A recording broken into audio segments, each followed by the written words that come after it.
As Dave from Nerdarchy, for nerds by nerds. And it is time for some 5th edition Dungeons & Dragons. I got the Nerdettes with me tonight for some Scarlet Sisterhood. We got most of the crew here, and we're kicking it off right into the Feywild. I believe, Jen, you've got the summary. Yeah, the recap tonight. Ah, yes. When last we met our heroines, a whole year had passed while we waited for our weapon against the hags to be completed. Basically, for the last year, we kicked butt and healed people at the siege of Gryphongaffe, set up the spa, and learned some new tricks. Making condensed summaries of condensed summaries breaks my brain, though. So for more detail, go watch the start of our last episode. You can hear about the past year. So in the present day, the brass ladies are now free and working at the bathhouse thanks to Calf. And there's a circus tent at Amelia Van Morgan's house? But refugees are streaming in from Ryler. That city has been destroyed by a mountain-sized monster inside a chaos storm. We help the refugees and feed them stew. Agnetha talks to Harak about sending scouts to Ryler. By the way, those two have reached 3rd base. Deneen sent her owl to look for Vance. But it's Calf that finds him safe here in town, with 2 ladies. We give the circlet of blasting to Arun, the Aurochs. He is now 100% laser unicorn. And we still have to do this anti-hag ritual in the Feywild. So to get there, we find an old elven druid. His friend, an ancient tree named Gertrude, allows us passage if the Feywild is willing to accept us.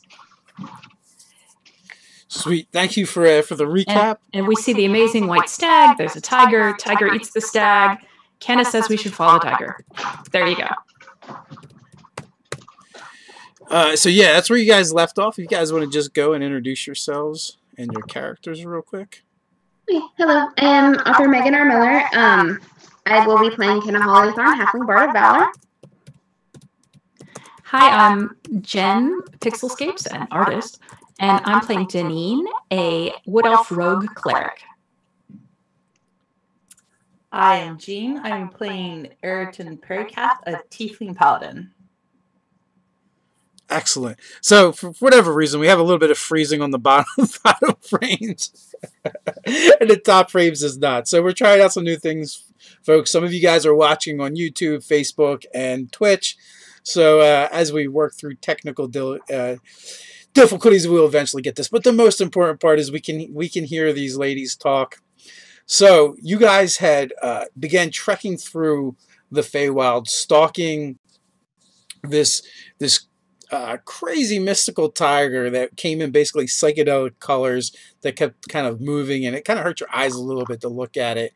They're really off, like, oranges and pinks and reds, as it drug the great white stag away with it. It's really easy. I feel like Jin needs to draw that. Yeah, maybe. Actually, that might have been some of my inspiration for this creature. So, Dave is the only one not echoing. You guys are getting echo from them.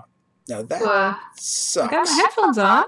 Yeah, I don't know exactly what it is. It's the new. I'm sure it's the new setup. Huh. And when I mute? Yeah, it's probably when you guys are talking, I will try and mute and see if that helps. Sorry about that, folks, as we figure this out.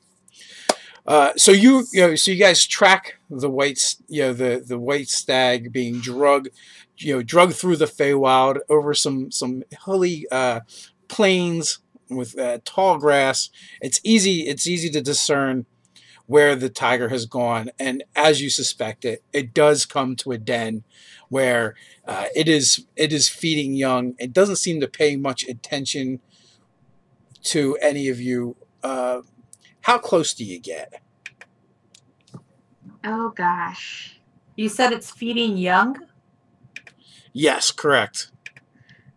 This is going to be oddly specific, but I'm going to say like 30 feet if there's something to hide behind. Yeah, there is tall grass. So actually, you may already be hidden. Deneen will definitely hide. And her Mask of the Wild will come in handy here. She will attempt to essentially vanish. The blue and red tiefling also attempts to be non-conspicuous. So I guess you guys all kind of hide. It doesn't seem to be paying that much attention to you. How close do you try and get? You said, I know, Megan, you said like about 30 feet away. I'll stay near Megan, Yes. or near Kenna, just in case. Kath is going to hang back a little bit because she just knows that she's probably not the stealthiest. So she's not going to be too far away so that she can't like run in and help, but she's going to maybe like trail another 10 or 15 feet behind them. Okay, so at that distance, it seems to be kind of like aware of you. You probably pick up subtle cues like the way its ears are moving and things like that it's kind of alert. But it's drugged the corpse over to 3 cubs, and they're tearing into it with they seem to be bracing themselves with their hind forelegs and their rear legs, and their 2 forelegs are kind of using to rip at the meat and pull at it. Even the cubs are probably the size of small dogs. I still melt a little bit because they're still small for tigers. Yeah, and they still have like those softer features, and the ears are a little bit rounded still. So yeah, they definitely probably do look kind of cute. But as you guys are kind of like watching them and this unfold, and they kind of tear apart this carcass, you begin to hear in the distance music kind of drift through the air towards you. You hear some stringed instruments as well as some wind instruments. Deneen, offer them candy. They're carnivores. I don't think that's good work. I was mocking you. I want to go where the music is. Of course. Of course I do. Yes. Just don't let it be like last time, Kenna. Yeah, maybe I won't join any dancing. But you are a musician, so I don't know. I'll follow you.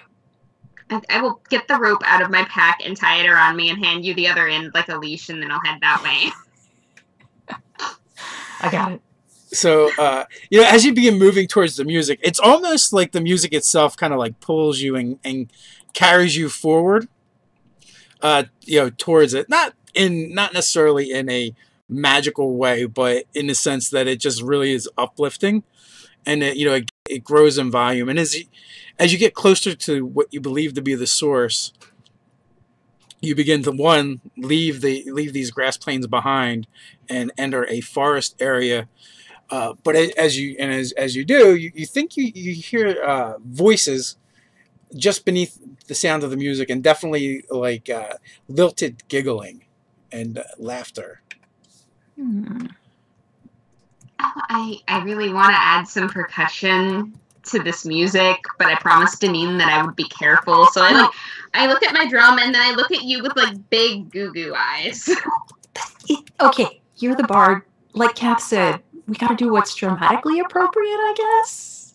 I pull the string and untie myself and go over and It's start musical playing. and playful. No, don't untie yourself. Don't do that. I am deeply suspicious of the giggling. Giggling is never good unless you're the one So who's tigers are fine, but not giggling. Is that's it? I am more alarmed by the giggling than I am by the tigers. Too late, already done did it. Ah, Let's she's go. gone. Damn it. And just as you begin, you're just about to hit the first beat on your drum is when you see lights kind of in the distance kind of come into view, almost like will-o-wisps in the air. I got a 27 on my perform check. Ooh. Oh, so you're perfectly in time and blending to the music, and the forest begins to thicken and then thin out, and there is a large glade up ahead, and looking down on the ground, it is actually like marbled. So someone has laid large flagstones, alternating colors of green and white. You can just see the faintest etchings and lines of grass growing through the cracks, but it just comes up to the top and stops. It almost accenting it. And on those flagstones, you see forms and figures flitting and dancing around. There is a full-blown orchestra to the far side of it. There are tables set out. People are laughing and eating. And Deneen would definitely recognize these as highborn. They look like highborn elves, highborn fae. Oh. They're all Eladrin. But they even make the Eladrin you've seen, make them seem a little bit dumpy and clumsy in comparison. They just seem even more... They're the elfiest creature you've ever seen. We're going to die. Well, probably, but, I don't know. I always knew that I was going to die like this, joining some strange band at a strange concert that I don't remember coming to, so... You'll be stuck here forever. And only if you eat something. Is that how it works? Like, just don't partake of the food of the Fae and we should be okay. I read it somewhere. I'm not actually sure if that's really how it works or not, but... I'm sure enough that we probably shouldn't eat their food. Okay. Maybe we can survive on honey candy, Calf. I know I could. As you get closer, you see that they're all wearing dressed in finery, gowns and dresses for the ladies, and the men are wearing doublets, and everything seems to be etched and stitched in silver and gold. Lots of greens and blues and whites out there, and they're all wearing like those little masquerade masks covering their faces. It's like that scene in the labyrinth. I was just thinking the exact same thing. I am melting all over again, and I'm just so enchanted by this. Okay. Let's get all dressed up, and I'll use a disguise kit to paint masks on us. Dressed up in what? Don't you have your nice clothes with you at all times? I have nice clothes packed away, I think. Let me check my inventory. I have a costume. Wait, let me rephrase. Do you have nice clothes? Your fancy dancy clothes? I have this fancy dancy elfie outfit, and it's so like gossamer silky that it compacts down to like this. I wasn't expecting a fancy party. I have nice clothes at home. No, I do. I have fine clothes in my inventory. I see them. They're right under my costume. How did I not notice that? I was just so excited by the Eladrin. I'm going to pop back into the bushes and change, and I'll be right back. Okay. You do remember who I work for, right? You know, the Beggar King? Beggar King? So you're not allowed to clean up nicely, is what you're telling me. I don't know that I'm not allowed to, but it's not encouraged, and it's certainly not common among his constituents. So when I'm not with my wife, no, I generally don't bother. I'll throw glitter on you. I'll give you my sash. You can use my sash. It's fancy. We'll put coins in your hair and we can deck you out like a rune. So Kat does at least like button her coat up because part of her armor is like an oven stove door that she has just hanging around her neck. So she like closes her coat and maybe tries to do something a little more respectable with her hair, but there you go. There's not much that's gonna help this scenario. All right. So I want to go to the party. Deneen gets dressed up in her ridiculous EverQuest elf outfit with the flimsy floaty bits and offers Cap the sash if she wants it, and whips out the disguise kit and starts doing fancy hairdos and yes. Oh yes. I'm so happy. We're gonna go crazy here. I want. Oh! I still have Olive's little face mask, so you don't have to paint a mask on me. I'll just wear that and then do the dramatic eyeliner. There you go. Spend a bunch of time giggling and spinning around because I'm in like fancy dress and just so excited, so very excited. Okay, sounds good to me. And yes, this means I don't have my armor on. I'm sure that's a perfectly safe decision. Yeah. So you guys get all done up. And, kind of enter the clearing, and that's when you can see that there's little servants flitting about. They're actually sprites. They're probably about, they're bigger than the pixies. Probably like twice the size of the pixies, and they have little wooden trays that they're flying around with, and they have drinks and hors d'oeuvres on them, and finger foods. And as you enter the glade, one of them comes up with a tray with drinks on it. Oh. And now that I really wish I could, but I'm on the job, and I hold up my drum. and this is in Sylvan, I guess. Oh, yeah, probably. Yeah, they're speaking Sylvan. Whew. I just picked up Sylvan. I can give Cap tongues. Oh, good, thank you. Kath accepts a drink, but she doesn't sip it. She does the broken college student at a bar routine where she just holds the same drink for like forever. Good plan. But you accept the drink. Excellent. And as you do, the little sprite bows, and they're also done up in finery as well. And it does not take long before one of the lords of the party comes over and bows and introduces himself. I am Elysian of the forest here. Well met, travelers. Welcome to our fair. Hello, Elysian. Thank you for welcoming us. We saw this party was so beautiful, and we just couldn't help but join you. Well, come. All is welcome here. Might one of you fine ladies like to dance? And he extends his arm. Yes, please, very much, thank you. And then I remember that I'm not supposed to thank the Fae, but I'm just too beyond myself to care right now. I'm so excited. And Kenna's ears in game shake just like her headphones did right then. Yes, excited. So you begin to dance, and as you do, you start off.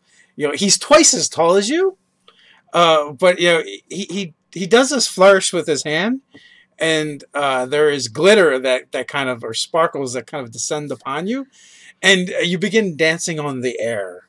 Ooh. Oh, that's so cool. Deneen will dance with her owl. Well, once some of the other guests begin to notice you, they come over, both lords and ladies, and begin greeting the pair of you, and inviting you to come and dance and play their games with them. Games. Yes, that's when you notice that's when you notice that they have like the Fey elven versions of washers going on. What's washers?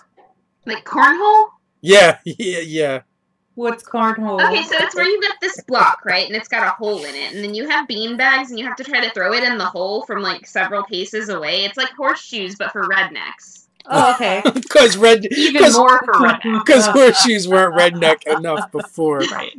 So, and yeah, essentially that's it. But what it is there are small pixies and fairies flittering around on the field, and they actually have different colors. And some of the elves they have these stacks of rings, and the rings are colored. And they're trying to get them around the appropriate colored pixie or fairy. Oh. This looks like a game of dexterity. I may have to try my hand at this. It very much does look like a game of dexterity. So as you watch, you can see that the rings are actually enchanted, and once they go around one of the fairies, they kind of they magically stay there. They kind of levitate around it, and like a hula hoop.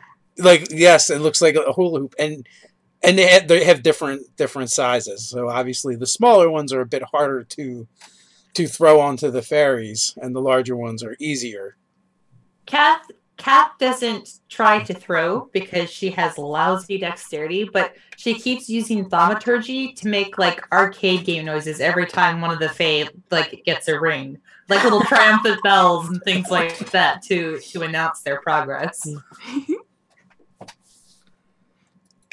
And like I said, there's tables with different foods out, and the band is playing, and when you finish your dance, Kenna, you're invited to come join the band because they took notice of you playing on your way in.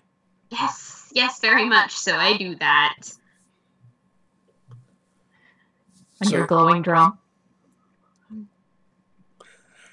So what do you guys want to do while you're here?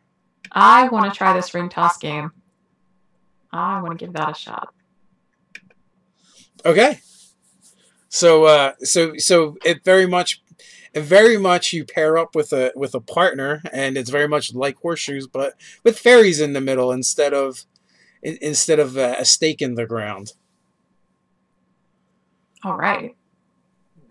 So as the newcomer, they ask if you want to watch a couple of rounds first, or you want to jump right in. Oh, I'll jump right in. Might as well. So there are 3 different sized rings. All right. Let's try a medium-sized one. Okay, so you can make an attack roll. Okay. I guess non-proficient. Non-proficient. Okay. I think I got that here. 16? A 16 does it. Just barely gets it around. Hmm. And so the elf you're partnered up with and the others as well begin clapping. Oh, well done. You've done this before. You've played before. No, but seeing you all play was just so inspiring. So so the other elf throws and he's looking at the different size rings and you can see that he seems a little conflicted because he doesn't want to be shown up. And so he grabs the medium-sized one as well, and also lands one around one of the fairies. And gives you a nod. All right. So his moment of consideration makes me wonder what I should try here.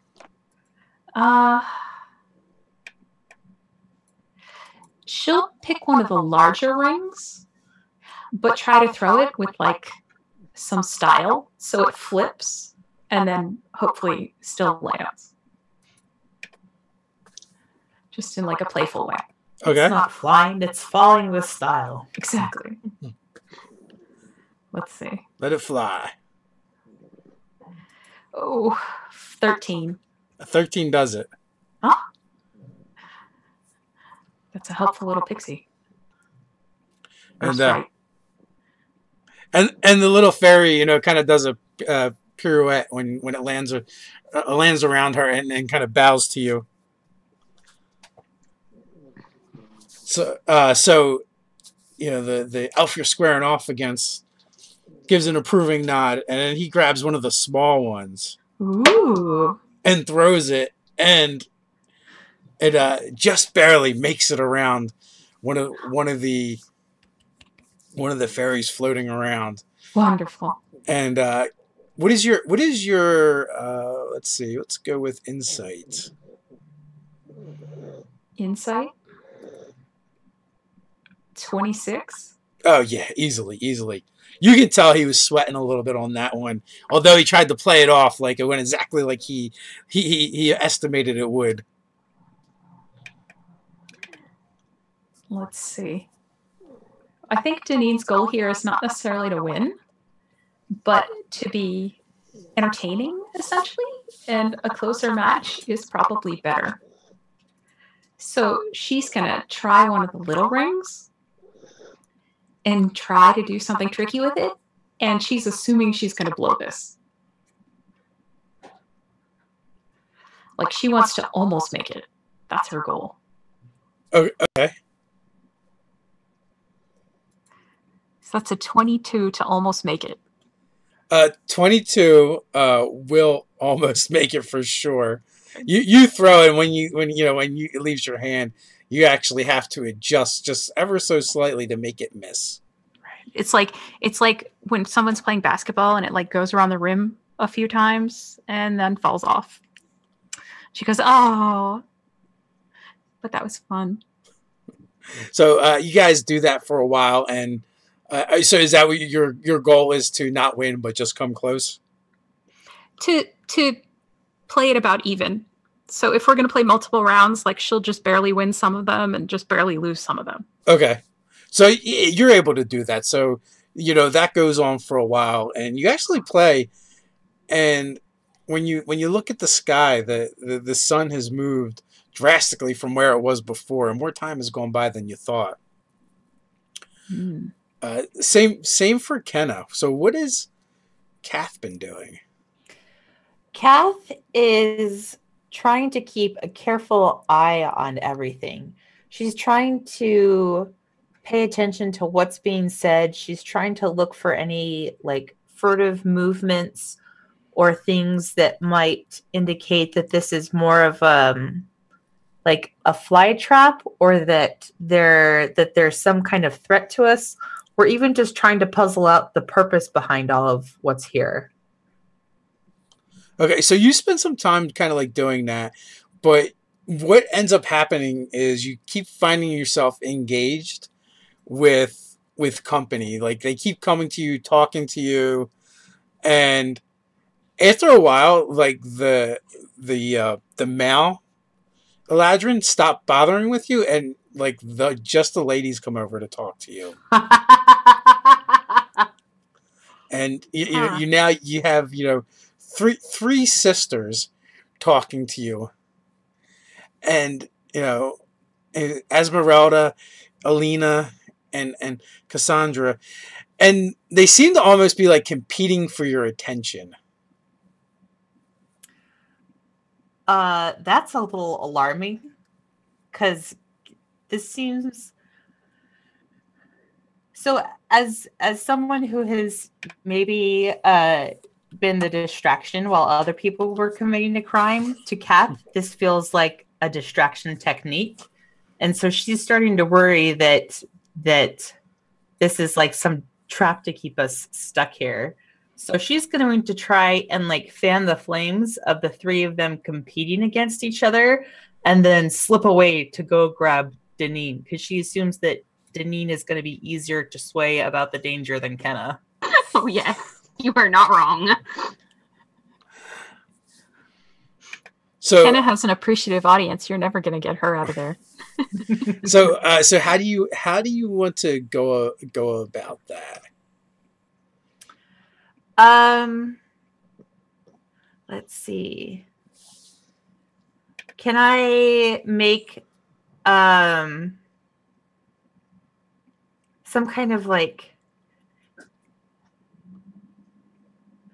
either an insight check or a persuasion check or something like that, so if they're competing for my attention, she's going to say, I've heard that you guys are kind of master of theater and literature and the arts and things like that.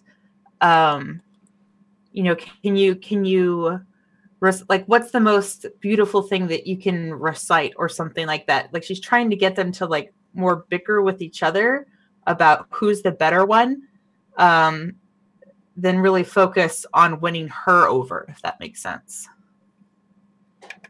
It does. So they begin reciting poetry to you and about you. And like on the spot, they just begin kind of like making it up, and they kind of make like excuses to kind of just like lightly touch your arm or your shoulder, nothing like severely intrusive, and they just keep trying to make small talk with you. And they also take notice of your garb and ask you if you would like to change. That they always have extra wardrobe around for guests. So Kath is becoming like a little bit alarmed by like the like increasing encroaching, and so she's like casually like putting her hand with her wedding ring like out and twirling it in front of her face and going, oh, that's interesting, and trying to back towards where Deneen is. And when they offer her something where she's like, oh, no. I my patron is less about finery, and we're kind of out on an important mission right now. And so when I'm doing the work of my patron, I try to honor him by dressing more to his standards. But you do all look very lovely, and Deneen! Oh, thank you. And they do, like, if you show signs of being uncomfortable about them, getting too close to you or in your personal space, they do back off a bit from that. But when you say important mission, they want to know, well, what important mission are you on? What are you doing? I bet it's so exciting. Are you an adventurer? Oh. I feel the need to be stupid here. Hold on. That sounds like a job for Deneen. Did she hear you calling? Yeah. So I think, hold on a second. What would I do to like remain level-headed instead of do something stupid? What kind of role would that be? Make a bonobo roll. Oh my god. What's a bonobo role? Okay. So, like, you know how every once in a while I stop and I'm like, am I going to do the stupid thing or am I going to do the thing that makes sense, even though my character would probably do the stupid thing? I just roll a d20, and if it comes out low, I do the bonobo thing. Okay. Yeah, I would figure it's like a wisdom save. All right, I'll do a wisdom save.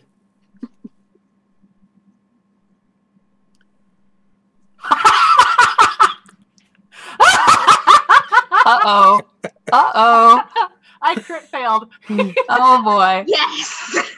The bonobo. I knew it was going to be wonderful when I heard the cackling. So what's even perfect is that I'm using Roll20, so it always rolls like if you have advantage or disadvantage. And so my regular roll is a nat 1, but my advantage roll is a nat 20. So wow. The red and the green This is flashing numbers great. right next to each other. I'm so happy. Yeah, so she goes, oh, yes, very important adventure. There's these hags, and they murdered a whole bunch of people that were important to one of my friends, and there's this druid, and he, like, sent us through this really interesting tree, but now we gotta go find the hags and kill them, so Deneen! So Deneen glides up as Kath is, like, blabbing everything. She's like, oh, yes, and Deneen's very skilled. She's an adventurer, too. And our friend Kenna, she's the bard. Yep, we should probably be on our way to adventure to go kill the hag. Yes, we're trying to reach the Feywild. I don't believe this is it. No, you ladies are betwixt. And they're totally looking at Kath with doe eyes at this point. And a little bit of fanning of themselves as they do. And then they turn... I take Deneen and I shift her in front of me. Hi. So Deneen looks them over and she observes, wow, you all look so similar. It's almost like you're related. We're sisters. You're an adventurer as well. Although you're not actually dressed like an adventurer, like your friend here. Although you look amazing. Why, thank you. I didn't want to... and then she pauses and doesn't say what she was about to say because Kath is right behind her. I have this dress and I wear it when I get a chance. So would you happen to know how we could get to the Feywild from here? Yes, you're betwixt right now.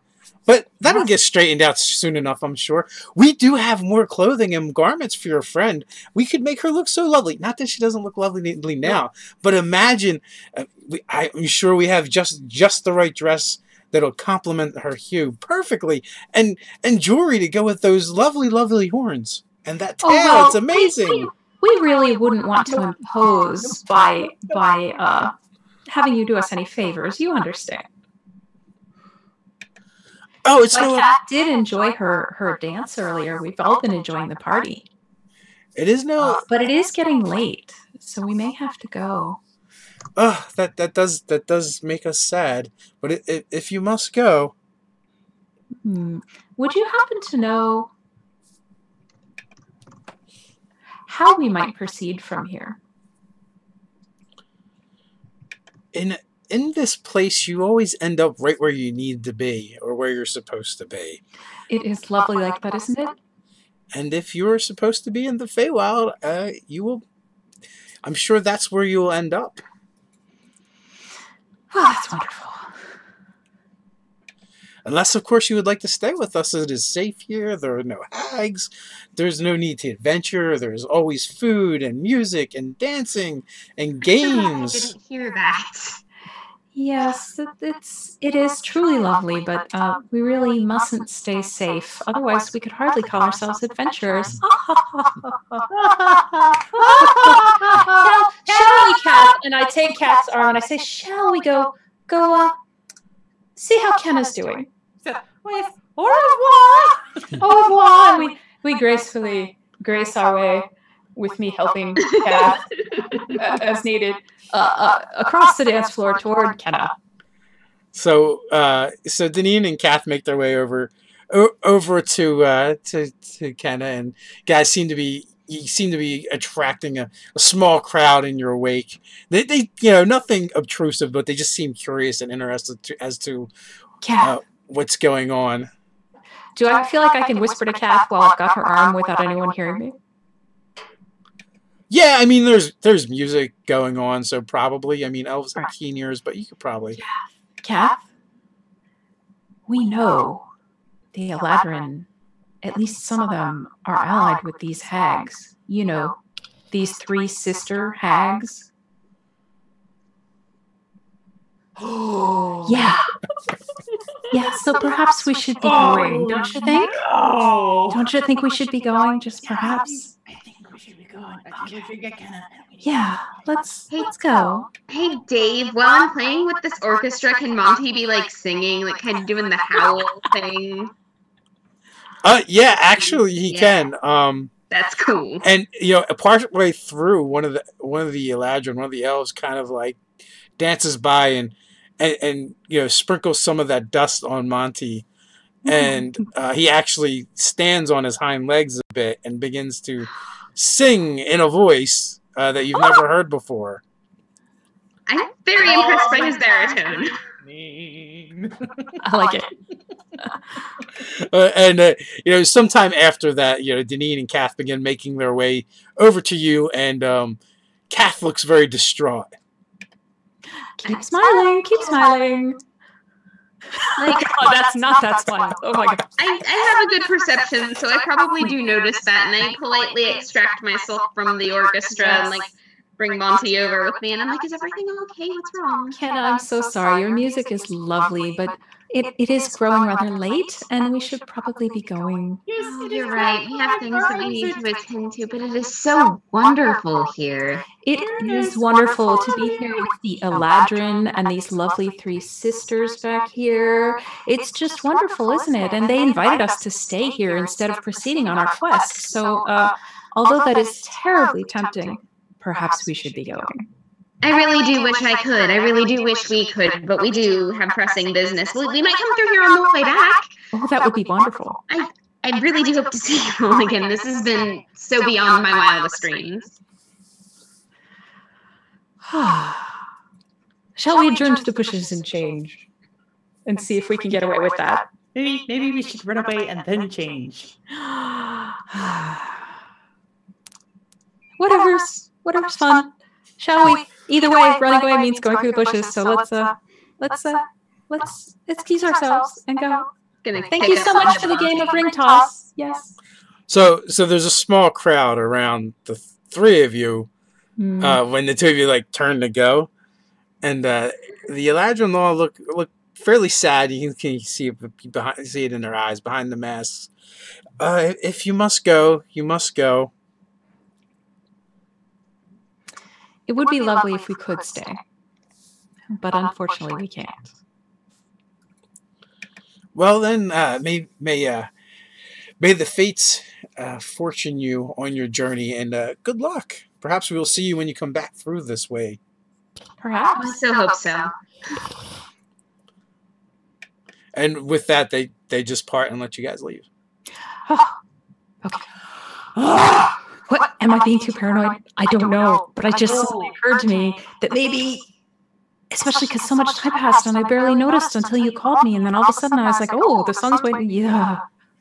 If I had gotten any more involved in what I was doing, I would have been here for 100 years. You're probably right. But did you say we're sad to see us leave? Like, oh, you know they were swimming and hanging out with us, and they were sad to see us leaving. Maybe they really were, but either way, we did have to go. I But know. why were they? Why were they sad we were leaving? Why? Because maybe it's boring being trapped at a party for 100 years and we were the new people. Or maybe they were trying to keep us there. Exactly. We don't really know. And it doesn't matter because we still have to go. Right. We almost could have. Changing out of her pretty dress and she's like sad to pack it away, but she does. I haven't started changing yet. I'm just like kind of sitting here in my saddle, like with this dreamy expression on my face. And as she's changing out of her dress, you can see that she had like a dagger hidden here and a dagger hidden here. And then she recalls her 2 magic daggers to herself and puts those away. And That probably would have been a good idea. Just in case. Well, that's how you dress up. You're never fully dressed without a weapon, Kenna. This is one of the lessons you need to learn from me. I'll take that to heart. That's very fancy. It's the best kind of underwear. But what if you take somebody home and then they see that you're armed to the teeth? Then they can be impressed. Fair enough. Yeah, Kenna, when the last time you were at the seamstress, you definitely didn't see any of that stuff off the rack. This is what I like to call sharp dressing. And then I'll start changing clothes. Concealing things under clothing is what a lady does. Of course. So you guys get your gear, change back, start heading out, and you realize you're quite tired from all the dancing and partying and hobnobbing, and quite a bit of time has gone by as well. You know, it's we're moving into dusk at this point. This is a long journey. And you're traveling through the forest, and finally, in the distance, you hear the sound of running water. As you keep moving, not really knowing which direction to go in, you come to the edge of the forest, and there's a stream that's kind of like running into a bog that is before you. It's dim right now, and the odor began to waft to you just as you're getting to the edge of the forest. You can smell the smell of decaying vegetation. Do you think this is like the Feywild equivalent of their swamp? Well, that one of the sisters said that this wasn't the Feywild, that this was the Between.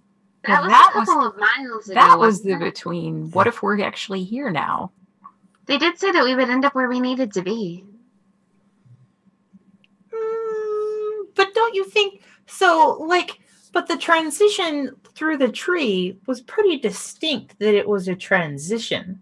Do you Right. think that it would be a similar transition from the Between to the Feywild, or do you think it's just like a gradual thing? Can I make an Arcana check? Yeah, you can absolutely make an Arcana check. Can I help her now that I'm trained in Arcana? I nat 20'd. Oh, well, there you go.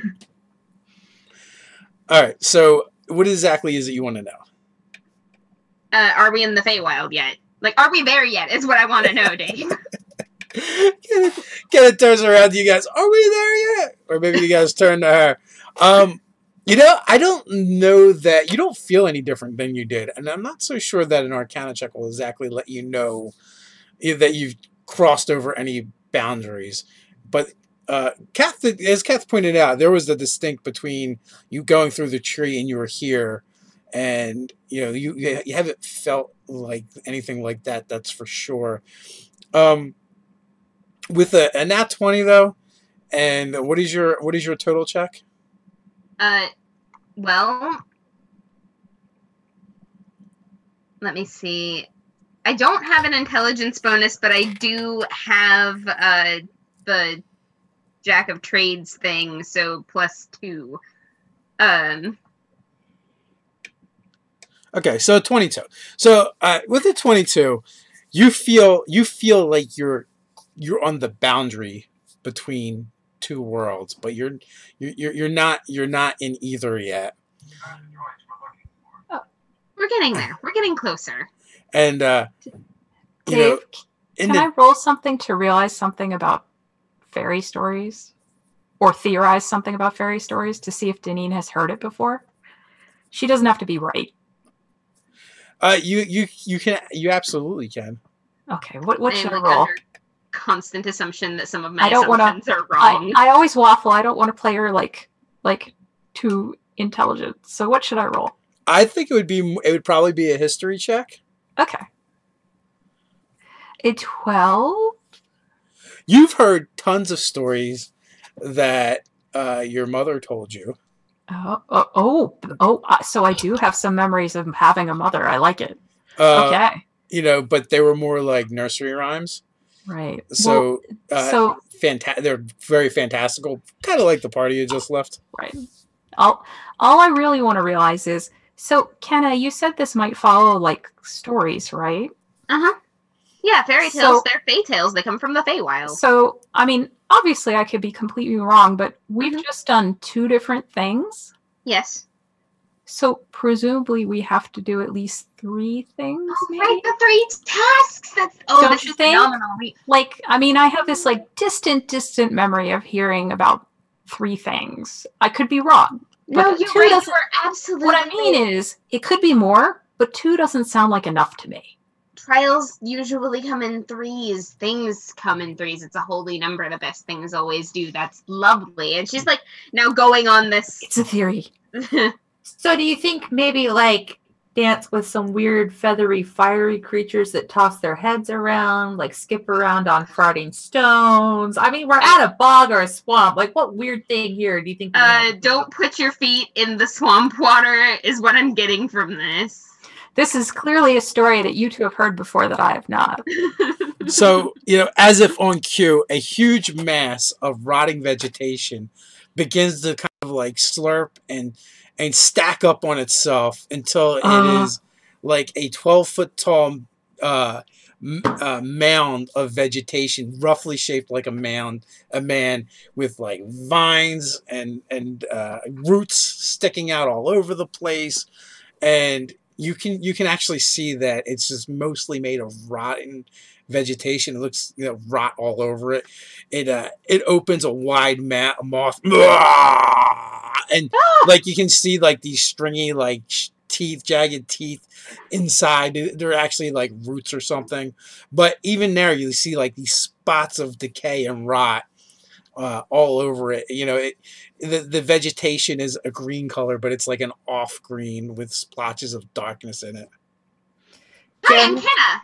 Jen, stop tweeting monster pictures on the days that we play, please. You think I'm inspiring our DM?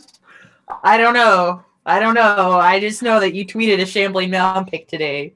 I'm sure it's a coincidence. Fully expecting to get attacked anyway, but I'm at least going to try to say hello like a cordial lady. This is called class. So you say hello to it. It kind of like drops down to like almost all fours in front of your face. The ground actually shakes a little bit. I keep smiling and pretend like I don't notice he has bad breath. And it is the worst breath, actually. Make a saving throw versus a Constitution saving throw, I should say. See, Kath, he needs minty honey candy. Oh, 7. A 7. Okay. You're poisoned as the breath just washes over you, and it's just so foul. It is a combination. It is just sheer rot is what you smell, and it just like roars in your face. What does everyone want to do? It's roaring like in a hostile manner, I take it. I don't know how you roar in a friendly manner, but yeah, I would go with hostile. Yeah, it's not responding to your friendly greeting in an equally friendly way, Kenna. So I'm pretty sure we might have to deal with this thing. I tried. Okay, let me find out what poison. Deneen does not draw her oath bow. She whips out her daggers. Okay. So, and being as close as you are, Ken, again, you just see those splotches of rot that's kind of like spread across its body, where the vegetation is kind of starting to turn. Oh gosh. So, initiative then. Oh, my favorite. This is Cat's best skill. Oh! Nat 20. I'm good with this. With this waste of a nat 20. 8.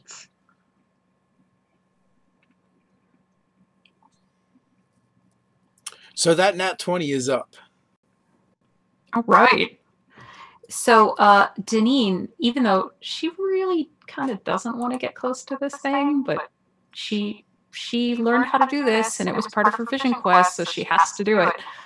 She will zip right up to this thing, and a wisdom flying in behind her to help, and lashes out with one of her daggers to attack. But instead of attacking, she like inscribes it in the air, almost in like a magical pattern, and you see this like weird sort of vibration around it. And then she slashes out at the at this thing. And that's 22 to hit. 22 to hit is going to hit. Yep.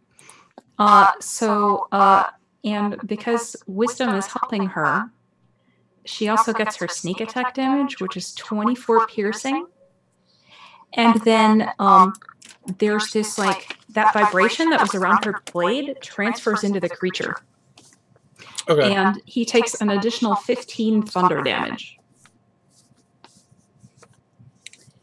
And then she that's if he moves, right? On the spot, he takes 15 thunder damage, and he'll take more if he moves, and she's going to try to tempt him to move by withdrawing away from him outside of his reach. Hopefully he's dumb enough to do that. Okay. And I forgot to bless you all. I'm sorry. And bless everyone. We might need it later. We might need it later. Okay, so he kind of rears up. Ken is in front of him, and he begins like shaking his hands in the air and like waving them around, and then you hear this like ripping and rending sound from behind you as one of the trees uproots itself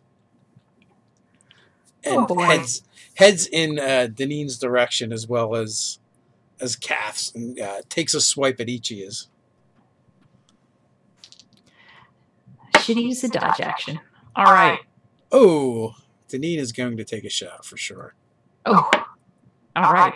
And Kath is as well. So one of the trees just comes up behind each of you. Comes up behind you guys and just starts wailing away. And Deneen is going to take. Oh, that could have been worse. 12 points of damage. Okay. And Kath is going to take 18 points of damage. I'm gonna half that damage. Okay. And when you see this tree kind of begin to attack you and uproot itself, you're pretty sure you must have walked past this tree, and all of a sudden, like, you're noticing it seems to have these like cancerous rot spots, like that other creature now that weren't there before. And it was fine before. Yeah, everything in the forest looked pretty healthy. I'm just going to take this as confirmation that this guy's bad news. It needs to be dealt with. All right, Kath, you're up. What are you going to do?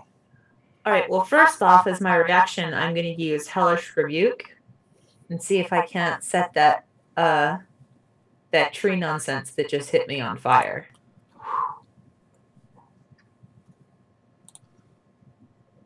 So he has a dex saving throw, and the DC is 17. Well, a 10 on the die. And, this tree was not made for dancing, so he's going to fail. All right, he takes 17 points of damage. Okay, you notice that it actually seems to be the fire seems extremely effective as it kind of goes up in flames. Excellent. Get a rune up in here. Oh! He's a laser unicorn now. Right. That's They're pretty right. blasting. Ooh, and guess who even remembered to build that into his sheet last time? Ooh. C'est moi. All right. For Kath, she is going to use her bonus action and cast Staggering Smite. All right. And then she is going to try and attack the Is the shambling mound in front of me? Is he within range? You'll have to move up to him a little bit, but he's not far. Am I going to have to, like, step out of... Yeah, the tree would definitely get a swipe at you. I fear not this little tree. I walk away. Okay. He's on fire. He ought to be distracted. Apparently, it fueled his anger as he helps you along your way, Okay. swatting you across your back for 13 points of damage. All right. I'm not too concerned yet. All right. So I stroll away and I roll up on the shambling mound and roll an 18 to hit. Oh, absolutely. And is he perchance made of wood? He is made of vegetable matter, vegetation. Okay. So he right off the bat he takes 22. And then I think, let's see, I just got Staggering Smite. It's my first 4th level spell. Ooh. He has to make a wisdom saving throw. And I do an extra 4d6 of psychic damage. And if he fails, he has disadvantage on attack rolls and ability checks and can't take reactions until the end of its next turn. And he does fail. Sweet. So until his next turn, he basically has disadvantage on everything. Is that what I heard? Yep, and he takes another 12 points of psychic damage. And I am going to use my second attack and try and get him again. Does 14 hit? 14 does not hit. Okay. It's almost like he pulls into himself and like the vines and vegetation, he like sucks it all in and your swing like goes through empty air. All right, that's my turn. Oh, but Arun is going to come charging in and he is going to scorching ray this tree because he has a laser crown now. Lord. Oh yeah. 26 to hit. Yeah, absolutely. And does a whole whopping 4 points of fire damage. But fire damage.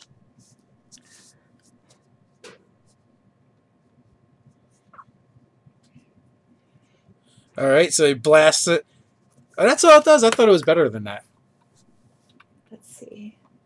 Does it get it's Searing Light, right? Does it get the full 3 attacks? Oh. Hold on. The Circlet of Blasting. You can use an action to cast the Scorching Ray spell. You do so with an attack bonus of +5. It just says the Scorching Ray spell, and that's just 2d6 damage. It has like 3 rays though, doesn't it? Yeah, I think it does. Oh, so I attack 3 times? That's what I think. Hold on, I have the book in front of me right now. So you can just let's make the attack. Yes. You create 3 rays of fire and hurl them at targets within range. You can hurl them all at one target or several. Make a ranged spell attack for each ray. On a hit, the target takes 2d6 fire damage. All right, so the second attack is a 23. Oh, that will absolutely hit. He takes another 7. And the last is a 14 again, so I'm assuming that misses. Yeah, the 14 misses. So his little scorching ray crown goes pew pew pew! And the thing is that Kath had used his mane to braid the crown into place. And so, like, it scorches the little hairs around where it's firing because she's never seen him fire before and she didn't know where it was going to come out of. So, like, his head is smoking a little bit. In your head, but he's not on fire. He's just a wee bit singed. In your head, you hear Sparks McGee chastising you for not testing your theories more. And oh no, it's a nightmare. He will never learn of this. You think? I mean, you're not gonna tell him. No, I'm not. Hopefully, none of you will either. so Kenna is up, I believe. Greater invisibility. Goodbye, Kenna. I have to. Like, I'm poisoned. I have disadvantage. I will, like, cancel that out if I'm invisible. So, yeah, that's what I do. There you go. All right, and that brings us to the top of the order. So Dean looks to Wisdom and says, I would never set you on fire. And then she'll, okay, so there's this tree right behind her, right?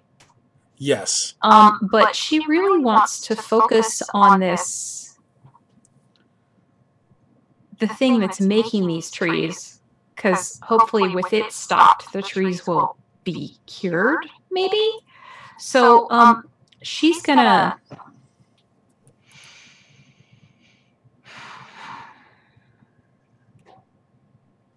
Let's see. I guess she'll use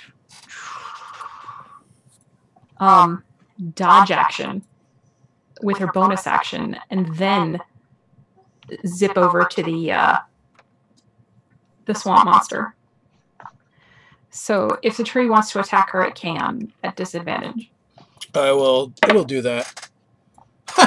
And her owl is swooping along with her. So he takes a swing at you. I rolled double 11s. So that is over 20 to hit. Okay. And advantage Oh, and that's disadvantage. 20 to hit? It's over 20 to hit, yeah. Oh! Bastard. Yeah, they're Okay, good fine. at hitting stuff. So for 13 points of damage, you kind of helped along your way. All right. And then she's displeased to get clobbered in the back, but it was worth a shot. And she'll then dive in to attack this attack again. Let's see here. So that's 24 to hit. Oh, yeah, that absolutely hits. And with all her damage, total 38. And again, it's that spell attack. And she coordinates this with Wisdom swooping in just as she's making the key attack. And then they both try to dance back out of the way of all these moving things. And hopefully stay away from trees. Okay, so you dance in and then you're going to dance out of its reach? Mm-hmm. Okay. Since I still have dodge on. Hopefully I'll live. Hopefully. What are the chances? What do we need? Double 20s would be pretty sweet. Alright, so a 16 is the little number. Yeah, that'll hit me. Alright. This isn't going so well. It could always be worse. But I still did damage. You did absolutely. Hopefully, yes. And even after she hits, there's like that weird sort of visual vibration in the air around the wound. It stays there. Alright, so he does 13. It slaps, it's like a wet slapping sensation, but All right. really hard. I'm going to cut that in half. She's going to try and evade it. Okay. And she'll tell them, if we could get him to move, he'd get hurt even worse, but he seems pretty content parking his butt in the swamp. He does seem content, and Yep. you know, conveniently, he's got targets here. Well, one target now, and so with that, it's going to kind of like tries to tidal wave over top of Kath. Oh. You're muted, G. Oh, so a 24 to hit and a 14. So the 14 is going to miss. Well, before he hits me, can I use my reaction to attack him because he injured Deneen and I have a sentinel feat? Yeah, you can. Yeah. 20. You say 20? Yes. Yeah, hits. Ooh, baby. 13 points of damage. Thank you, Cat. Ouch.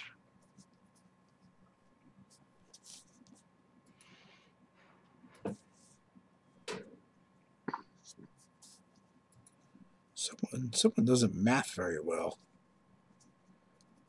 Ugh. I'm looking at my numbers here. I'm like, that doesn't compute. All right, that's better. All right, so he slaps you, you know, tries to basically watch over top of you, but you kind of sidestep him. Does that mean he moved? No, he just attacked her. She's in front of him Oh, well. for 13 points of damage. All right. And then the tree comes running up from behind towards Deneen. Disadvantage. Oh, yep, disadvantage. So that is a 24 and a 24. Uh-huh. Yeah, so he's pretty good. He's pretty good at smacking things. She just stands there and gets a lot of splinters. A whole lot of splinters. Wisdom swoops out of the way. 32 points of damage Oh. from 2 different hits. So, you know, 16 and 16 essentially. If you wanted to, oh, you already used I can't. division. You Already did. You're down? No, Yeah. not down. But She's fine. I couldn't cut any of it in half. Oh yeah, I'm great. Deneen looks like a pincushion of splinters right now. And you know, it just roars in the air. Maybe this wasn't such a good idea, Eleven. But I have faith. And then Kath is up, and then Kenna. Kat is pretty worried about Deneen, so she says, Deneen, get to stepping, and she casts haste on you. Oh, haste. Yes. I've never used it before. Let me look at it. And so this That's really good. This lasts for a minute, and until the spell ends, your speed is doubled. You get +2 bonus to AC. You have advantage on dexterity saving throws, and you gain an additional action on each of your turns that you can use to attack, dash, disengage, hide, or use an object action. Ooh. But when the spell ends, you can't move or take actions until after your next turn. So, but you have a minute. You should be good during the combat. Given how many actions you're getting in exchange for losing one round, it's... I like actions. Question. I like actions. So Kath says, hurry up and kill it! And Arun is going to charge over and try and knock over or knock into one of these trees that's beating up on Deneen. Okay, it's just the one, so. All right. 13 for the tree. 13 is going to bounce right off. Sacre bleu. All right. I'm good. We're done. Okay. So, Janine, how bad are you hit point-wise? I have 12 left, which is what they've hit me for at a minimum each time. Okay. Can we all agree that we're gonna rest after this? Like, Sounds great. okay, good. Well, then I will cast Cure Wounds at level 6, so that's 68 plus 4. Ooh. Should I roll that? Yes. 37. Oh, thank you.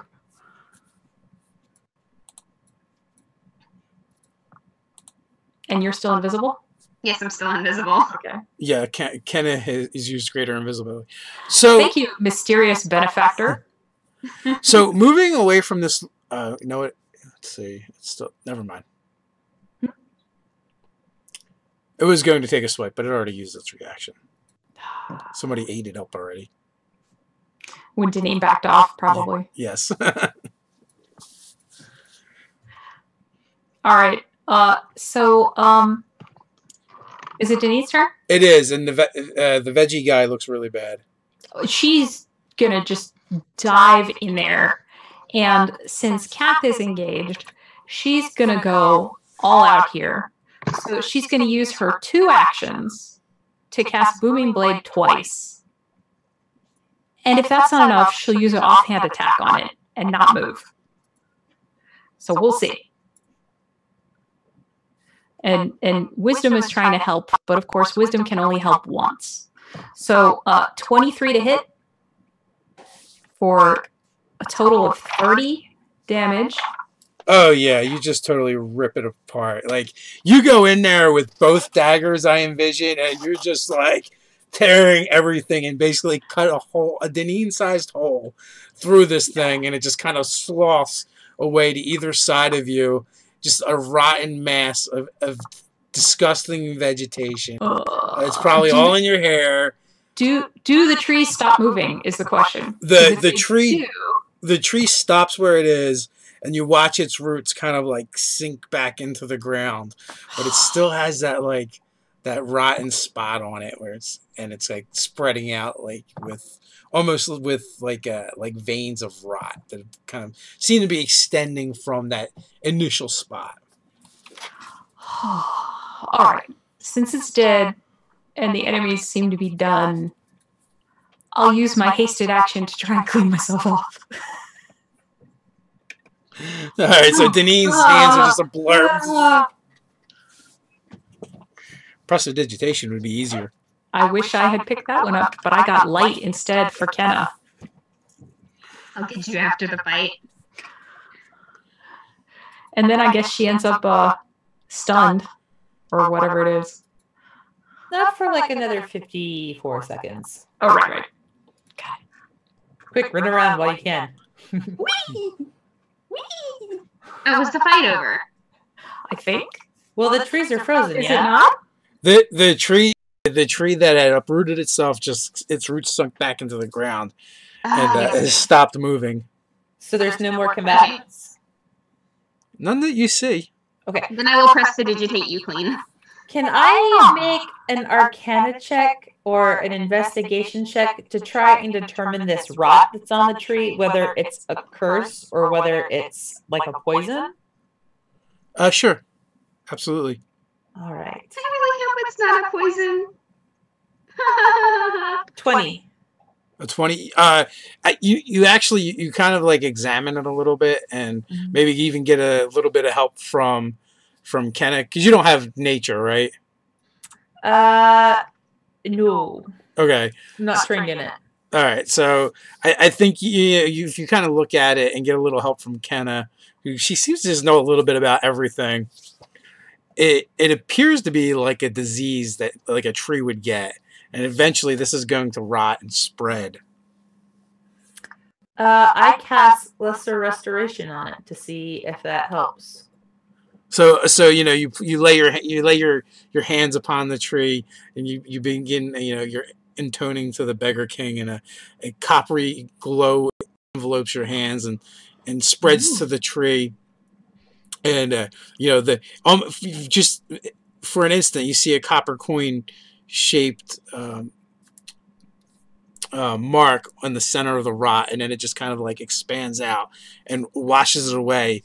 But now there's this like almost like a copper colored sunburst where the rot was as it is driven from the tree. Kath stands back and dusts her hands off and goes, nice work, boss. I like it. Very nice. And excellent. And with that, you hear the sound of ethereal bells, and you're standing in the same spot, but at the same time somewhere else. Ooh. Well, for the rest of the minute, since Deneen has action, action, bonus action, she's going to use all 3 of those to sleight of hands splinters out of herself for the entire minute. Okay, so yeah, you're removing splinters. You're taking splinters away from places. Super fast. Yeah. You find the nooks and crannies where there's splinters that you didn't know you had nooks and crannies, and the but in the meantime, the forest that's kind of there, it looks more vibrant than it did before. There's a low silver mist upon the ground, and the air is kind of cool and it feels good. But off in the distance, you do see the swamp. It is still there, and it looks darker and more menacing than it did before. Now I think we're in the Feywild. Go us. Great. Weren't we gonna rest? Yeah. How safe is it to rest here now? Don't we have to? We just used a bunch of spells, and we're about to go. Yeah. Do a thing. Yeah, we should. And I'm still poisoned, which is a problem. Who's still poisoned?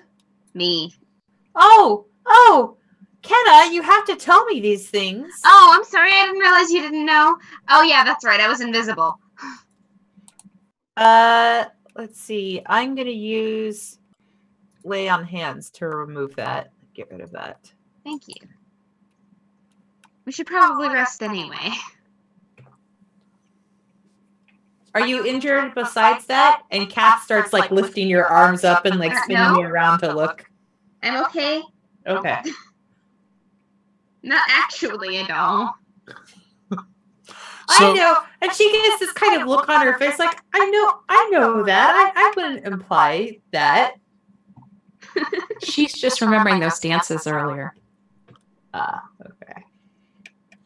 So where do you want to go to rest? You're going to rest here right on the edge of the swamp?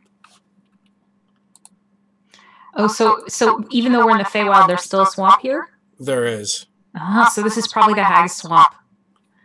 Let's not go into the swamp right now. Well, the edge of it is probably the best we're gonna get, so... There's forest here. Right here. IDK about nature, so... We're moving this one up to you guys. Okay. Like, let's take stock of what we've got, burned right now, right? I have 1 6th level spell slot that I have burned, but other than that, I've only burned to level 4 and to level 3. I haven't taken any damage, so I'm confident enough to keep going if that's what you guys want to do, but I don't know how you guys are holding up. I could use, like, an hour to just sort of catch a breather and use some hit dice. But otherwise, I haven't used any spells. So I mean, take a short rest? I've used cantrips only. What about you, Kath?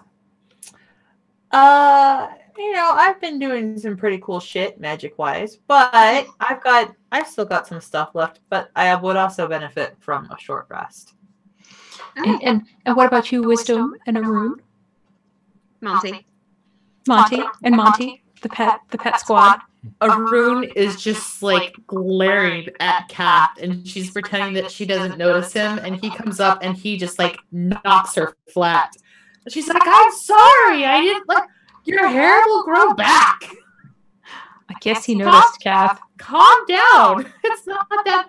Can I tell him it's not that bad? It looks. Can I see your comb? She hands it over. Yeah. Do you want my comb? Yes, I want your comb. Yeah, here you go. I'm gonna like brush his fur out and make it grow back. The comb does do that. It's magic. Is it really? Yeah, it's like a magic disguise comb / kit. You could do all kinds of crazy stuff with hair. Oh, nice. Yeah, it's okay. You're all better. Cass says from the ground, Arun is asking for highlights, if you can do that. Yes. Copper highlights. Well, he's already copper colored. Yes. It's just cool, as we're doing some hair restoration. So this comb casts great hair restoration. So throughout the short rest you guys are taking, kind of fixing Arun's hair, kind of regrouping a little bit, catching your breath. You keep seeing in the distance like fireflies like flashing in and out of existence. You see them winking at you guys from further in the swamp. Every once in a while, you hear the buzzing of insects. And imagine also you guys are kind of taking stock of what you're supposed to be doing here. You know, you have this ritual that you have to complete. As you guys are kind of like regrouping and figuring out what you're doing, who is actually going to be enacting the ritual? Good. I need to check really quick to see if I can Song of Rest on a short rest. Yeah, that's exactly what you do with that. Oh, yes, good. Okay. So, you know, just for those of you that are using hit dice, Song of Rest is happening. What does that do? It just gives you an extra D8. Oh, It's pretty nice. I'll take it.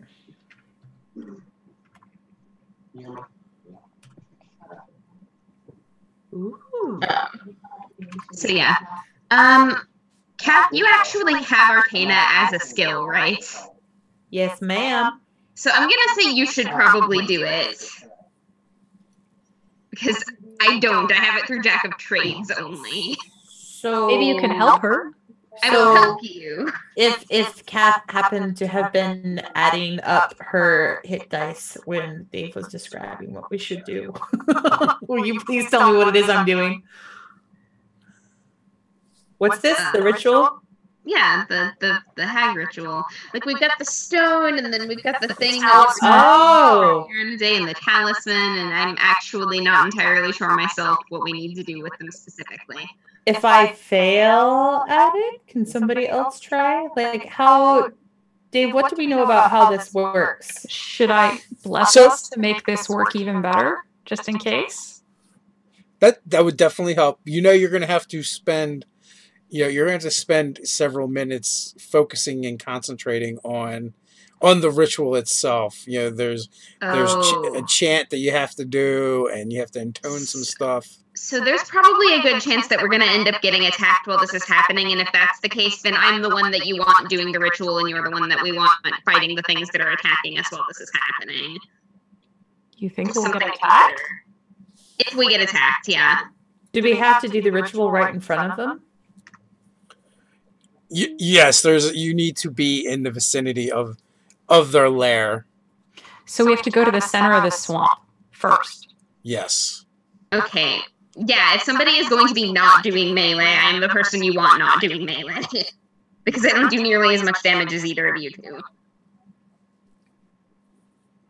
Or you know what I have prepped? What? Magic circle. Ooh. So we go to the middle of the swamp and magic circle up ends. Yeah, so let's see. Create a 10-foot radius, 20-foot tall cylinder. You can see.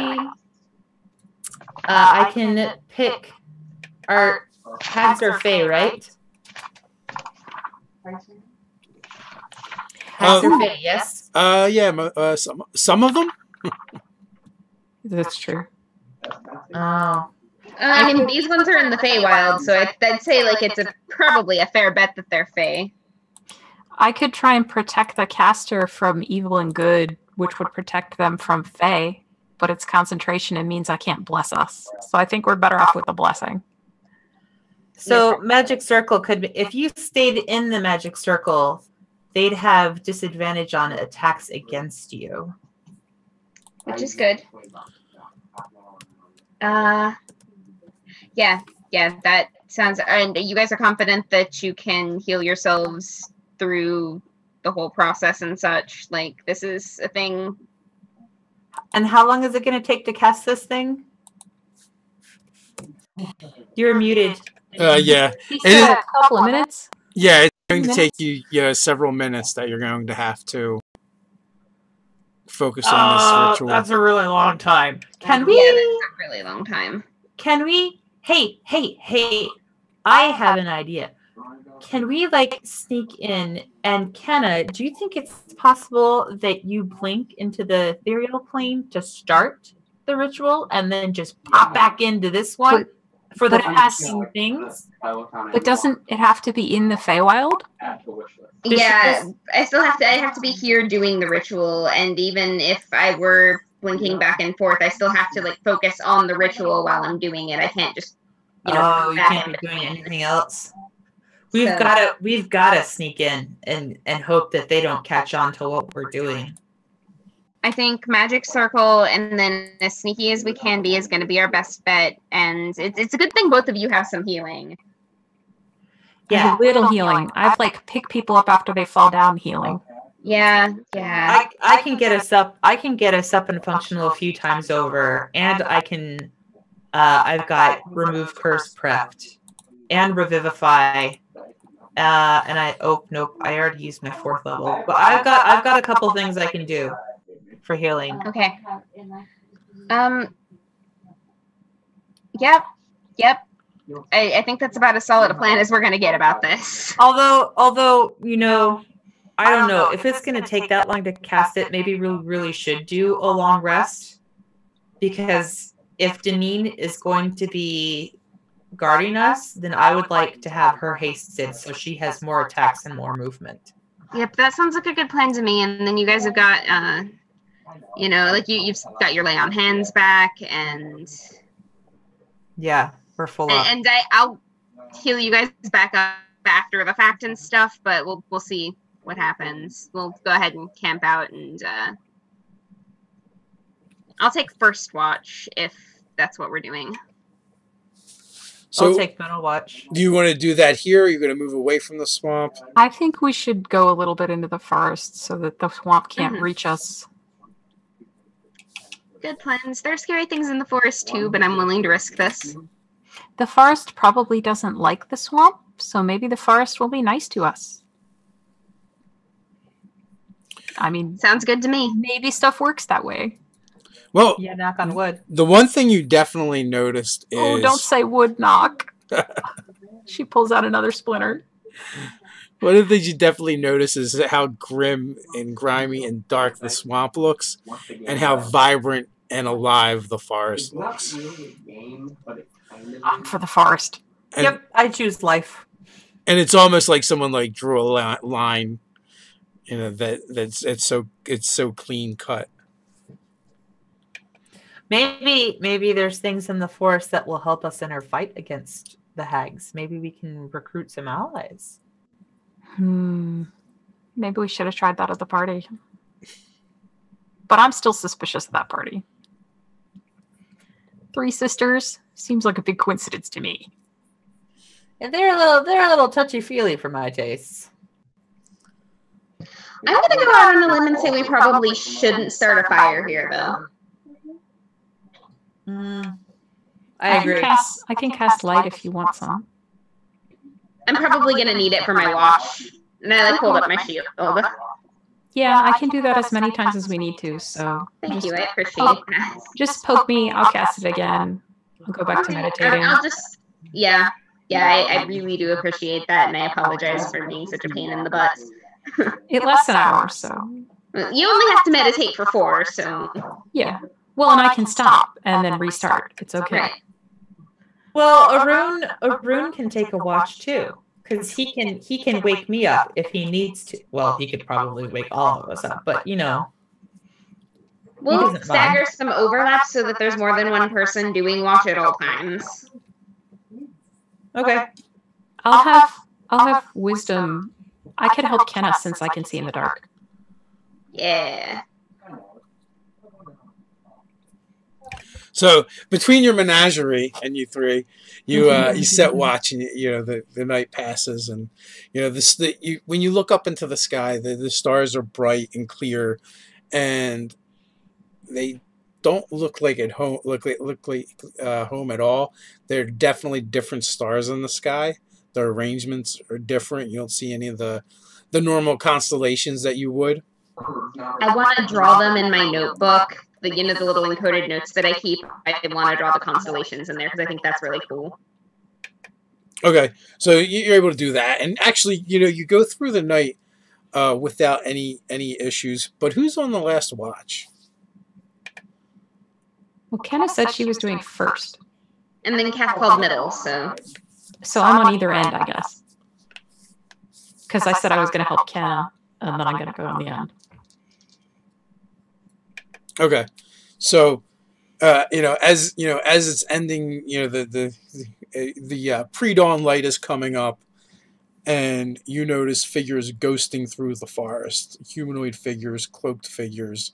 Their hoods are drawn. You can tell they're trying to be sneaky and be stealthy, but your passive perception is really high. So you notice someone flip from tree to tree from time to time, or you just hear the barest sound of cloth rustling against a tree or a branch or something. They're actually pretty good at what they're doing, Right. but you're better. That's what that 22 passive perception is for, man. All right. So Deneen doesn't like this, and she wants to wake up her friends in a subtle way, and so she uses thaumaturgy to cause tremors in the ground under your bedrolls to wake you up. So essentially, you've just created vibrating beds for them. Mm-hmm. I need to make a bonobo roll. No, I'm good. I don't cry out when I wake up. I acknowledge that this is a you trying to wake me up, and I don't wake up saying what the blam blaze is. Or right to left shoulder blade. Yeah. So you guys come awake subtly to the vibrations in the ground under your bedrolls. What are you doing? There's people sneaking up to us. Thank you for that alert. You don't want to. Where? They're coming toward us? There's several of them, and they're all around in the forest, yes. But they're coming at us? They're trying to be sneaky, so I'm assuming they're not nice. Watch this. And Kat snaps her fingers and uses, I think she can use, can I look around and see where these guys are? What is your passive perception? 10. But 10. I'm really looking for them. Did I help you by pointing out that they're there? Yeah, I will give advantage to her her passive perception, but you still don't see them. He is a generous. Kenna and Kenna, you also see them flitting through the trees, and they move like ghosts. Their gray cloaks kind of blend in with the mist that's on the ground. Should we call them out? So, but even if I can't see him, I'm just going to pick some points around us and cast thaumaturgy 3 times over to make booming thunder and crashes to hopefully startle them and throw them off balance. I guess we don't have a choice now. She woke up subtly, but she doesn't live her life that way. So nobody's injured yet. If they're friendly, they could point that out. Oh my god! So it actually late. sounds like thunder, though. That's important. Does it actually sound like real thunder? Oh, Kenna shrieks and hugs Deneen, and she's shivering like a leaf. Aww. Congratulations! You discovered what Kenna's afraid of. Oh no! Oh dear. Did the thunder damage from my daggers bother her too? I mean, did it sound like actual thunder? Because I wasn't thinking about it like that. I thought it was just sonic damage. It doesn't say that it makes noise. So I didn't. Right. So now Deneen now has a Kenna glommed on to her. It is called booming blade, though. It is. That's true. So with the noise, well, maybe not Kenna now because she's distracted, but Deneen definitely sees several of them take to the trees. Almost Batman style. Since they now know that we know that they're there, I'll just call out, this is your last chance to not have us assume you're hostile. And with that, they begin, forms kind of begin materializing around you. And it literally looks like silver gray cloaks kind of floating through the forest towards you. I'm peeking around Deneen, and I'm like starting to realize that it's not a real thunderstorm that's happening. From all around, and that's when you notice the golden hair kind of poking out from the cowls of the hood, and you see the longbows, at their sides. They have arrows to the strings, but they're not knocked, and Hi. the lithe forms of more elves begin to appear. There's a substantial number of them, and they kind of stop, forming a ring. It's probably like 15, 20 feet around, and one of them steps forward, and he does look like another one of the Eladrins when he drops the cowl to his hood. He's got the elongated ears even for an elf, and the bright eyes. They're almost crystalline in their looking, and the hair, the golden beaten hair. He's got a lithe and strong form. You can see the long sword, the hilt of the long sword poking out from his cloak and from his hip. And we've heard that there are strangers have entered our land. We have. Yeah. We are here to take care of that swamp over there and get rid of the ladies that made it. How about you? There has not been any ladies in that swamp in a long time. That's because they're on our plane. The Prime normal plane. Oh, is that what it's called? I wouldn't know. Yeah, they're in the prima materia plane, and so we came here to cut them off at the root. It is true that the power is being leached from this place. It is like a cancer and a rot, and over the years, the centuries, it has grown and spread as the power of nature, the primal forces of our world have been drained away. Well, we have spent a year and a day crafting a talisman to undo all their ill works and banish them. So you know the cause of this evil, this plague? They're 3 hags. I have their names, but it's not a good idea to say them. They'll know.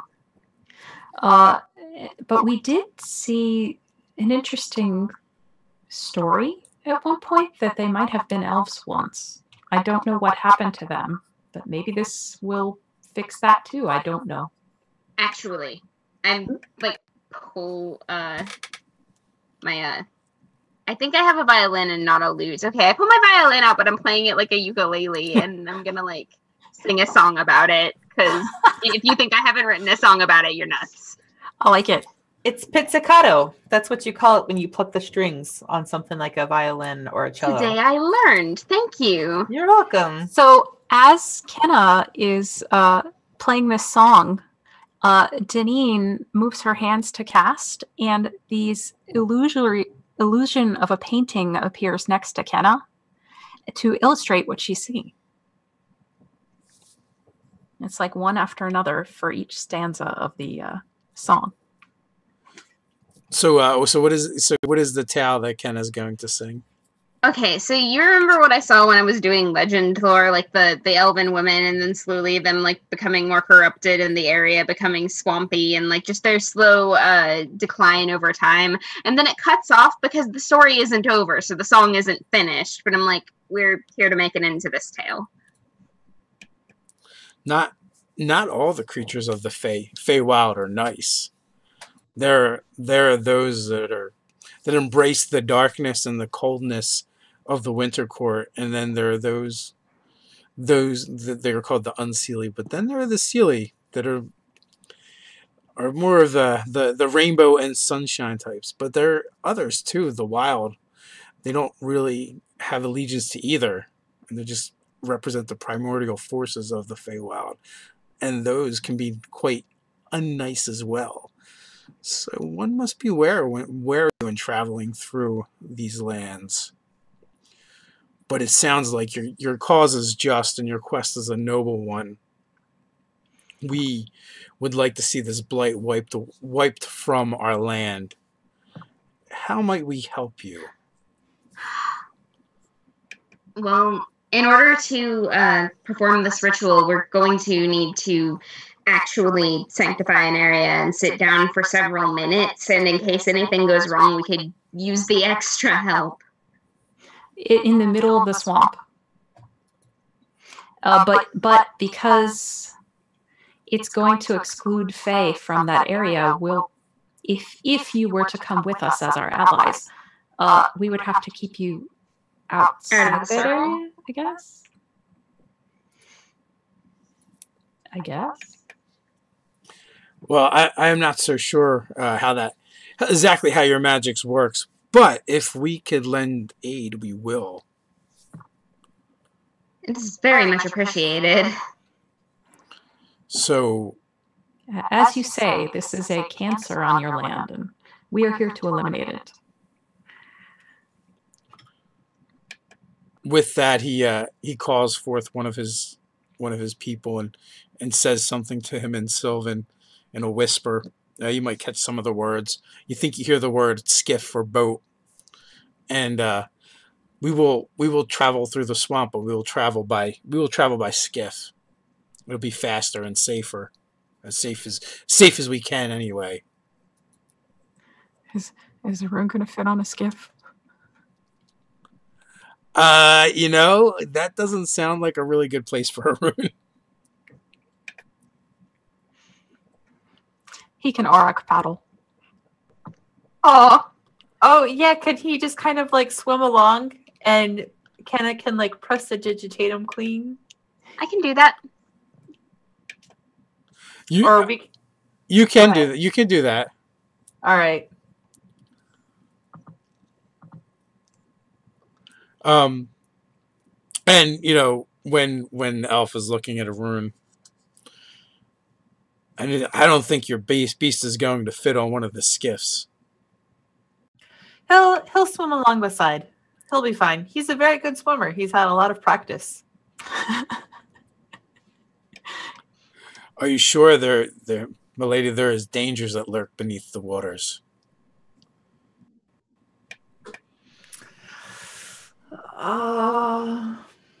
Here's the thing. If he gets into trouble, I can just dismiss him, and it'd be the same as me dismissing him now. So I think we'll try for it. But I can always release him if we need to. If I need to. But I do appreciate the warning. That's very kind of you. Thank you. Well, I imagine you would know better than I. So, that, when he says that, she kind of looks at Janine as if to say, see, some people do know that I know better. I always say that you know better. What are you talking about? You say it, but you don't think it. What? I ask you questions all the time. Only to disagree with me. That's not true. I say I love you guys. So, with that, you guys, they bring out a bunch of skiffs that you guys are able to load up on. There's about a half a dozen skiffs. So, are you guys going to like spread out amongst them, or are you going to stay on the same one? I'm gonna stay on whichever one Arun is near. I'd prefer we stick together just in case these are not nice Fae, and this is a plot to divide and conquer. I sit on Kat's shoulders. Do you just kind of like grab her horns and hold on to them? I like it. Oh, I think we need fan art of that for sure. So someone needs to draw. I should get that. around to doing fan art for this show. I should draw everybody. I would not complain. Jen's like, I'm not really a fan. Oh. So after several arduous hours traveling through the murky swamp, a couple times like creatures in the water have to be driven off. The elves loose with some arrows. Couple times some alligator, crocodile-like creatures kind of tried making their way towards the skiffs, and especially Arun. One time there was a serpent about 30 foot long that kind of reared up, and I imagine it was either Deneen or Kenna or both of you that actually spotted and called out, and the elves were able to actually, take it down before it could drag a room beneath the water. But at the center of the swamp, there's a kind of like a mound of rotting vegetation, not unlike the one you guys saw before, only much larger. And it seems to have accumulated over some the rocks and down trees and things of that nature. But you're told by the elves, by the Eladrin, this is the dead center of the swamp. And this is probably, if you're going to enact a ritual that affects this place, this is probably where you're going to want to do it. It's the literally dead center. Yes. All right. Well, now or never. And I will get off the skiff and onto the mound of grossness. So just to review, I'm going to cast Magic Circle. Yes. And that'll take me a minute, but that'll give you a good chunk of time to do your thing. Mm-hmm. And Deneen, are you going to be ready with a bless so that when things start up, you can fire that off? Yeah, that's my plan. I'll have it as a readied action. Okay. All right, so everyone kind of like dismounts from the skiffs. They kind of pull them up so they're kind of on the island. You guys kind of take up your position in the center and begin casting your protective circle, so that Kenna will be able to enact a ritual from within it. And just as you guys are beginning to do that, from basically all around the swamp, you see forms begin to emerge from the water. Right now, they're just not right. Just shapeless masses of shadow and darkness, and that's where we're going to end for tonight. Oh my goodness! So big showdown next week. Mm-hmm. And I think we'll even have Agnetha back next week. Yes. Oh, thank God. Good. She was to be here for She was this. here all along, of course. Wall of Thorns. She shows up and she's like got dudes from the party with her. She's like, "What's up, bitches?" Oh, that is so I like Agnetha. it. Where I did like you it. go? You missed it. So with that, I want to thank everyone for hanging out tonight. Thank you, ladies, for playing. And hopefully next week we'll mess with the technology and get that squared away. But until next time, folks, stay nerdy. Stay nerdy. Nerdy.